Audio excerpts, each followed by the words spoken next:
Olá, pessoal, muito bom dia. Eu sou o Felipe Vilaca, para quem não conhece, nossas manhãs, estou com o nosso Head de Equities, Eduardo Guimarães. Bom dia, Felipe, bom dia, investidores. Hoje aí estamos mais sorridentes um pouco. O tanque já saiu da reserva, então eu não tenho carro aqui, mas quem tem está mais feliz hoje e as coisas estão um pouco melhores, né, Felipe? Exatamente, né? Olhando para a rua, né? Porque trabalhar com equities, trabalhar com o mercado financeiro é o dia a dia, você acaba vendo na hora que você vai no shopping, como está o movimento, se as pessoas estão comprando mais, na rua, quais carros estão sendo mais vendidos, para saber como que isso vai impactar as empresas, e até no movimento, no ponto de ônibus. A vida está voltando ao normal por aqui, né? Depois de muitos dias aí, 9 dias, as coisas estão voltando ao normal. Isso é de suma importância aí para uma recuperação, né? Não perder o ânimo. Esse exemplo do Felipe é interessante. Acho que na vida real, o mercado financeiro também entra em pânico. Então, sei lá, pessoas ficando 5, 6 horas na fila, algumas precisam realmente trabalhar e tal, outras talvez têm muito tempo livre e ficam lá na fila. Então, isso acontece no mercado financeiro na vida real. As pessoas entram em pânico, vai lá, compra, acabando as coisas do supermercado, com medo da situação não sendo normalizada. Aparentemente, a situação está se normalizando, os caminhões tanques estão chegando, parece que os únicos lugares ainda que ainda há paralisações de caminhoneiros é o Porto Santos e a rodovia Bittencourt, mas aparentemente as coisas devem aí ficar mais calmas aí, principalmente o feriado amanhã, acho que mercado aí mais comportado, né, Felipe? E a gente está olhando agora aqui o Ibovespa praticamente zerado, aí caindo 0,04%. Hoje é importante, último dia do mês, a formação da Petax. Então, provavelmente, o dólar deve fechar meio de lado para baixo, nesse patamar aí de 3,70. É isso, Felipe? 3,715 agora é a taxa do câmbio na tela. Então, hoje é um dia importante, é o último dia do mês. Petax é a taxa média do dia, que é usada em vários contratos, quase todos os contratos aí das empresas. Então, um fator aí bastante importante, macro, para... Além do swap cambial do BC, né? Eles devem fazer os 15 mil contratos que eles têm feito normalmente. Então, o dólar chegou nesse patamar alto aí, ficou... não teve muita queda, né, Felipe? Exatamente. Exatamente, né? Então, a Petax aí deve dar uma influenciada. O BC continua atuando aí com uns 15 mil contratos já desde a semana passada. Isso tem segurado bastante o movimento de câmbio, né? E mesmo nesses dias de grande estresse, o câmbio acabou andando bastante, mas nada muito grande. Então, o BC tem feito aí, tem passado essa mensagem que ele vai segurar o câmbio. Então, isso tem sido positivo. Então, o Ibovespa agora está praticamente zerado, né? Todo mundo meio ainda não sabendo digerir as notícias, tudo que tem acontecido aí, ainda mais com a possível greve dos petroleiros, que de fato vai ser feita, mas é considerada legal. Entendeu? Então, ficamos nesse impasse aí do que ocorrerá de fato. Né? Hoje, lembrando que é véspera de feriado, então deve ter um volume mais baixo, tá com aquela cara de sexta-feira, então não deve, quer dizer, o mercado acabou de abrir, né? A gente não tem bola de cristal aqui para dizer exatamente como será o comportamento, mas não vamos ver, eu acho, grandes movimentações hoje, né, Felipe? Exatamente, né? Deve ser um dia um pouco mais tranquilo, principalmente lá fora tá um dia um pouco mais tranquilo, e principalmente aí com a diminuição da tensão na Itália, isso teve reflexo aí em toda a Europa, né? As bolsas por lá estão subindo um pouquinho. Deixa eu ver aqui agora. Estão subindo. Estados Unidos futuro subindo. Europa subindo também. Tudo na casa de meio. Algumas um pouco mais. Então é uma redução da tensão. Os mercados ontem ficaram... Apesar de a gente ficar focado só em Brasil, os mercados lá fora tiveram um dia agitado também. Principalmente com o aumento da tensão na Itália. Aí, de um governo não tão pró-mercado e não tão pró-reforma fiscal. Então... E os dados do PIB, Felipe? Até tem uma pergunta aqui... Por que a bolsa subiu ontem, né? Quer dizer, eu sempre brinco que subiu porque tem mais comprador que vendedor. Como eu disse no início do nosso call hoje, houve um certo pânico, uma queda. Você tem empresas que claramente serão prejudicadas com a greve, né? Você tem a Suzano parou a sua linha de produção, o BRF perdeu produção, não escoou produtos perecíveis, mas serviços financeiros, quer dizer, não deveria, uma B3, por exemplo, não deveria cair tanto. Na verdade, o volume foi até mais forte, né? A gente viu um volume aí no mês de maio perto de 11 bilhões de reais na Bovespa, bem acima da média de 9, então isso é resultado na veia para B3. Exatamente. Então não deveria cair tanto a ação, né, pela greve per se. Então é sempre uma questão de pânico. Então eu acho que ontem a Bolsa subiu mais por uma questão técnica, tinha caído demais, foi um exagero, um certo pânico, e aí alguns investidores vão às compras, por exemplo, setor elétrico, as ações do setor elétrico, zero impacto da greve. Né? Então você tem boas empresas aí bem geridas que não deveriam cair tanto. E aí alguns investidores vão às compras, quer dizer, por isso que o volume é alto, né, Felipe? Exato. A gente viu investidor estrangeiro 5 bilhões de reais na Bolsa no mês de maio, está negativo no acumulado do ano em 1,3, mas tem comprador, né? Então o estrangeiro saindo, o institucional local está comprando, olhando empresas que sofreram demais, porque os lucros dessas empresas não serão afetados pela greve. É claro que se a economia brasileira entrasse numa espiral tão negativa assim, seria afetado. Então fala um pouquinho do PIB. Não acho que tenha vazado essa informação, então não subiu a Bolsa ontem por conta do PIB que saiu hoje. Acho que foi mais uma questão técnica, um exagero, aí, um pânico dos mercados. Exatamente. O PIB hoje veio um pouquinho acima do esperado, né? Veio 0,4% no primeiro TRI, o esperado era 0,3%.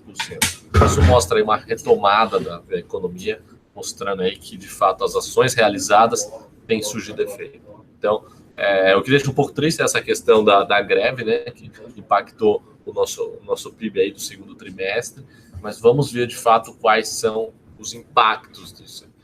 Às vezes pode ter sido exagerado todo esse pessimismo, né? Você pega alguns setores que não são impactados, né? É muito difícil, às vezes, o investidor não sabe o que está sendo impactado ou não, que é o caso, a B3, por exemplo, o Vale, setor elétrico, financeiro. A Vale acho que acaba perdendo um pouco, porque afeta a exportação, o Porto parado, enfim. Sim, mas a produção dela, ela tem ainda uma produção abaixo da potencial dela, que ela consegue totalmente recuperar. Até o Fábio Schwartzman falou que o potencial dela é maior. E todo o insumo ela estava recebendo por trem, então você não tem tanto... Tem um impacto, claro, com a exportação dos dias, que não conseguiu levar o minério, mas às vezes um pouco mais concentrado, né? Mais um fluxo de caixa, talvez... de fato... Acho que é uma volatilidade muito grande. Agora a gente está vendo, a Bolsa agora acelerou a queda para 0,5%, porque a Petrobras está caindo 5%. Então, só o fato da Petrobras abrir em queda de 5% está jogando aí já o índice 0,5% para baixo. A Petrobras ontem subiu muito, né? Foi uma das maiores altas. Até foi feita a teleconferência, né, o Pedro Parente, afirmando que não houve mudança nenhuma na política de preços. Mas é aquela história, né? Fica difícil do mercado acreditar, né, no curto prazo. Acho que foi um trabalho muito grande feito nessa questão da política de preços e que, com o corte de 10% do diesel, isso ficou sob cheque, né? Está sobre uma grande interrogação em cima dessa política de preços, que é extremamente importante aí para a Petrobras. Então, cai 5%. É uma volatilidade muito grande, eu acho que todas as estatais aí ficam pressionadas, né, Felipe? Exatamente. Bom, na linha aqui, a pergunta do Leônidas Júnior. Se os juros subirem nos Estados Unidos, irá provocar uma desvalorização do real? Pode haver uma alta fuga de recursos aplicados em países emergentes como o Brasil? Bom, Leônidas, é algo que a gente tem falado há muito tempo, né? Na nossa opinião, se os Estados Unidos, de fato, se o FONC e o Fed decidirem aumentar a taxa de juros mais forte que o esperado, que serão 4 aumentos de 0,25 ao longo do ano, ao invés de 3, isso vai ser muito bem planejado. Não vão ser tomadas decisões abruptas e bruscas e que vão... É um momento natural que já tem acontecido desde o começo do ano, desde o final do ano passado, vai ser mas não vai ser algo que de fato mude toda a perspectiva, né? Seria algo mais pontual. E na prática, 0,25 a mais de aumento de taxa de juros por lá é mais uma barreira psicológica, de fato, do que técnica. Então, vamos ficar de olho. Aumento de juros impacta, claro, por lá não tem muito como fugir disso, mas esse movimento não pode ser tão grande. Então, é que o petróleo acho que acabou influenciando muito a Treasury, né, que é a taxa de juros futuras americanas, né? Então, quando o commodity sobe muito, Daí há uma pressão, talvez, a inflação americana ficar sob controle e o Banco Central americano precisa aumentar mais o juro. Então, a Treasury, que tinha lá um número mágico de 3% ao ano, né, aqueles dias de maior alta do petróleo, chegou a 3,10% ao ano. Então, isso causou aí uma valorização do dólar global contra todas as moedas, não só o real. Né? Então, essas tensões geopolíticas, disputas comercial Estados Unidos e China, questão do Irã, e até coisas micro do petróleo, né? Venezuela, por exemplo, é um grande produtor e aquela instabilidade toda. Então, isso tudo traz uma volatilidade e aí parece, assim, difícil cravar, né? A pergunta até de perguntando sobre o euro aqui também. Então, Pablo, né, foi um dos primeiros aqui a perguntar, bom dia. A tendência é que o euro contra o dólar permaneça estável, e aí se o real se desvalorizar em relação ao dólar, o euro também vai acompanhar. Então eu diria que a tendência é ficar estável ou subir, nem um tanto de queda, né, Felipe, no curto prazo. Agora, mais uma vez, se a gente soubesse isso, estava já, enfim, uns 3 caminhões-tanque por aí, né, Felipe, com posto de gasolina. Exatamente, né? Então, quando você fala em questão de euro, eu não sei se sua dúvida em relação a alguma viagem, alguma coisa planejada, algum gasto em euro planejado. Se for esse o caso, especulação para viagens, tudo nunca é recomendado, né? Então, não recomendo fazer isso. Vá comprando aos poucos o euro, vá fazendo preço médio, para você se planejar lá na frente e não tomar nenhum susto, né? Você pode se dar bem ou se dar muito mal. Então, não é esse o objetivo, né? Se for uma viagem daqui a um ano, por exemplo, não sei. Vai comprar aos poucos. Faz um fundo cambial, se o dólar subir. Então, se você quiser travar esse momento... Como a gente fala no mercado, né? Trava seu gasto. Vai gastar, não sei, 5 mil euros. Hoje dá, não sei, quase 25 mil reais, né? Tá quase 5, né? O euro. Com taxas e tudo, vai ficar tudo IOF... Então você trava, porque se acontece algo imprevisível aí, como foi esse mês de maio, mais uma vez explode e você, enfim, está protegido. Exatamente. E vai comprando aos poucos, vai fazendo o preço médio, não se preocupe em ganhar de fato com isso. Mas tem um movimento aí, principalmente afetado aí pela crise da Itália, né? Tudo que vai acontecer. E é bom sempre ficar de olho, sempre ficar ligado, porque as movimentações são grandes ultimamente. Bom, no lado corporativo, a gente tem hoje 2 destaques, tá? O primeiro é a Eletropaulo, que hoje finalmente termina a novela, lá o leilão, a disputa da Enel, a italiana com a Enel Energia, da Iberdrola. Então, hoje, às 19 horas, a gente vai saber finalmente quem vai ser o dono da Eletropaulo. Tá? Então, vai ser um leilão via envelope fechado, apenas uma proposta. Atualmente, a proposta mais alta é da Enel, cerca aí de R$ 32,20, se não me engano. E aí, cada uma das duas provavelmente deve aumentar a oferta, até por isso que a ação está negociando aí a R$ 34,00, é isso, Felipe? Vamos ver. Então, todo mundo aguardando aí que tanto os italianos aí quanto os espanhóis devem aumentar um pouco aí o valor da oferta. Então, hoje a ação negocia R$ 34,40, está quase 5% aí acima da maior oferta, que hoje é da Enel. E o leilão, a CVM confirmou hoje o leilão, né, da oferta pública de aquisição, a chamada OPA, vai correr na próxima segunda-feira. Então, hoje termina essa novela da Eletropaulo, as ações devem subir um pouco aí, antecipando esse aumento da oferta, né? As empresas estão aparentemente bem interessadas, a italiana e a espanhola, vão fazer oferta para comprar o controle, efetivamente, da Eletropaulo.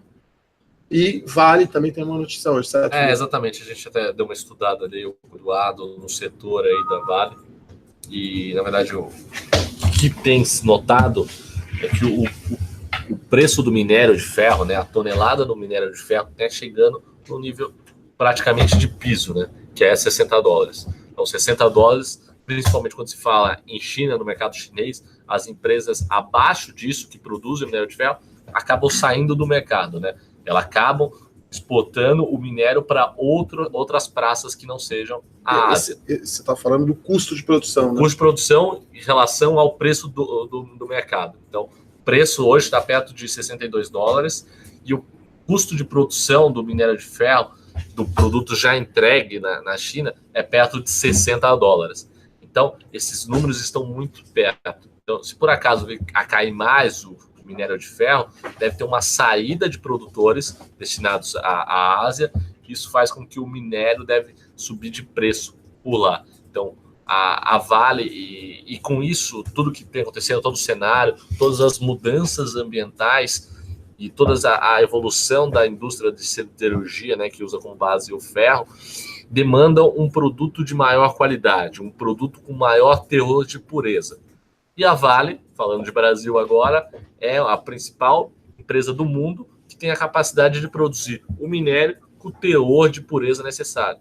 Então, até o Fábio, numa entrevista, disse que chegando a esse piso, muitos players saem do mercado, isso deve fazer com que o minério de ferro por lá aumente de preço. Isso no médio prazo é positivo para a companhia. Então, vamos ficar de olho aí em todo o setor de minério de ferro. A Vale, né, Felipe, parece que está tentando trilhar esse caminho de tirar um pouco o elemento commodity, né, tanto em minério de ferro como em níquel, que ela quer aumentar para quase 30%, está tentando focar em produtos de maior valor agregado. Claro que minério de ferro não deixa de ser uma commodity, mas se essa commodity tiver uma maior qualidade, uma maior aceitação, vamos chamar assim, nos mercados internacionais, dada a vantagem de custo que a Vale tem, né, alguns custos aqui são em reais, né, que o minério é produzido aqui. Então a Vale tem uma vantagem aí no mercado mundial. Então, $60, alguns players saem do mercado, porque já bate no custo de produção deles. Isso é positivo para a Vale. Agora, claro, no curto prazo, principalmente se hoje o dólar voltar, né? Quanto está o dólar agora, Felipe? Vamos ver lá. Como eu disse, hoje é a formação da Petax, tá? Então é meio que uma briga aí no mercado, né? Então o dólar hoje em queda. Então, enfim, dólar em queda e minério em queda é ruim para a Vale. Mas nesse trimestre, eu acho que a Vale acabou sendo compensada, né? O minério de ferro, preço mais baixo, mas o dólar médio do trimestre é muito mais alto. Então, essa é a vantagem aí das empresas exportadoras, né? Você tem duas principais variáveis, seria o preço da commodity, do produto e do câmbio. Quando os dois sobem, é uma maravilha. Quando um fica de lado e o outro sobe um pouco, ótimo. Enfim, então acho que esse é o cenário para a Vale, né, Felipe? Exatamente. Uma vantagem competitiva que a companhia tem é que as minas de ferro do Brasil, elas têm uma maior capacidade de exploração, uma maior qualidade do minério. Isso é de suma importância. Então, acho que aí são os principais pontos, né, Eduardo? No cenário corporativo não temos grandes destaques. Para finalizar, se não tiver mais alguma pergunta, dá uma olhada, Felipe. A gente destaca isso, né? Muitos investidores perguntando quais setores e quais empresas foram mais afetadas, né, pela greve, pela paralisação. Então, obviamente, Petrobras é a empresa mais prejudicada, que sofreu mais. E tem outras ações que caíram muito, que não faz sentido, né? O Banco Itaú, você tem uma B3, quer dizer, o impacto é zero, né? Agora, claro, uma Ambev, uma BRF, uma Localiza, quer dizer, o pessoal que alugar o carro para viajar no feriado não vai viajar, né? Quer dizer, talvez a gente vai ter uma cidade de São Paulo bem mais cheia nesse feriado, né, Felipe? Que é a média, né? As pessoas, ou por medo, ou por não ter gasolina, acabaram adiando essa viagem. A falta de planejamento, né? Todo mundo já cancelou as viagens que tinham, porque não sabiam o que de fato ia acontecer. Então, a gente vê claramente alguns setores que caíram demais. Setor elétrico é um deles, zero impacto da greve. P3 é outro. Então, serviços financeiros, setor elétrico, claramente são setores que o impacto é muito pequeno da greve. E, claro, aí setores de consumo, produtos efetivamente, né, industrial, indústrias que pararam a produção, isso, claro, muito impacto. Pessoal, um ótimo dia aí, bons negócios, um bom feriado amanhã para vocês, e sexta-feira a gente está de volta. Ok. Tchau, pessoal. Boa quarta-feira. Bom dia. Tchau, tchau.